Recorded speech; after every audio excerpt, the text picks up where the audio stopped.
Hello friends, Cristiano Ronaldo જે દુનિયાનો સૌથી મહાન ફૂટબોલર છે, તેની ફિટનેસ અને ઉત્તમ પ્રદાનનું રહસ્ય તેના કડક ડાયટ પ્લાનમાં રહેલું છે.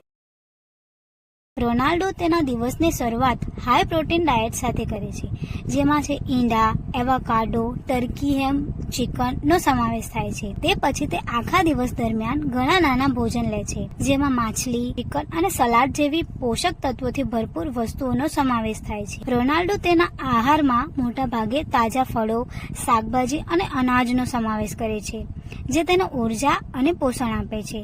તે સુગર અને જંક ફૂડથી દૂર રહે છે અને તેના શરીરને હાઇડ્રેટ રાખવા માટે પુષ્કળ પ્રમાણમાં પાણી પીવે છે. આ સિવાય રોનાલ્ડો સમયાંતરે ગ્રીન ટી અને ફળોનો રસ પણ પીવે છે, જે તેને વધારાના એન્ટીઓક્સિડન્ટ પ્રદાન કરે છે. આ કડક અને શિસ્તબદ્ધ ડાયટ પ્લાન તેમને તેમના સ્નાયુઓને મજબૂત રાખવામાં અને રમતગમતમાં ઉચ્ચ સ્તર પ્રદાન કરવામાં મદદ